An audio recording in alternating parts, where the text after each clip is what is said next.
அதிமுக முன்னாள் அமைச்சர் டி ஜெயக்குமார் தொடர்ந்த அவதூறு வழக்கில் அவரது உறவினர் மகேஷுக்கு 5 லட்சம் ரூபாய் அபராதம் விதித்து சென்னை உயர்நீதிமன்றம் உத்தரவிட்டுள்ளது. சென்னை துறைப்பாக்கத்தில் 8 கிரவுண்ட் நிலத்தை முன்னாள் அமைச்சர் டி ஜெயக்குமார் அடியாட்கள் மூலம் மிரட்டி அபகரித்து கொண்டதாகவும் கொலை மிரட்டல் விடுத்ததாகவும் மகேஷ் என்பவர் புகார் அளித்திருந்தார்.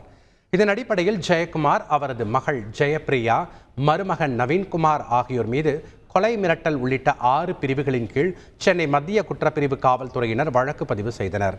தன்னை பற்றி அவதூறான கருத்துக்களை வெளியிட்டதற்காக 1 கோடி ரூபாய் மான நஷ்ட ஈடு கோரி மகேஷுக்கு எதிராக ஜெயக்குமார் சென்னை உயர்நீதிமன்றத்தில் வழக்கு தொடர்ந்திருந்தார்.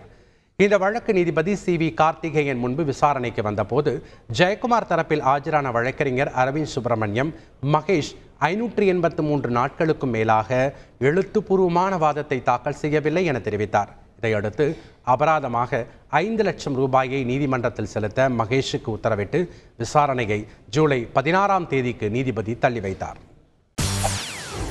செய்திகளை உடனுக்குடன் தெரிந்து கொள்ள உடனே சப்ஸ்கிரைப் பண்ணுங்க.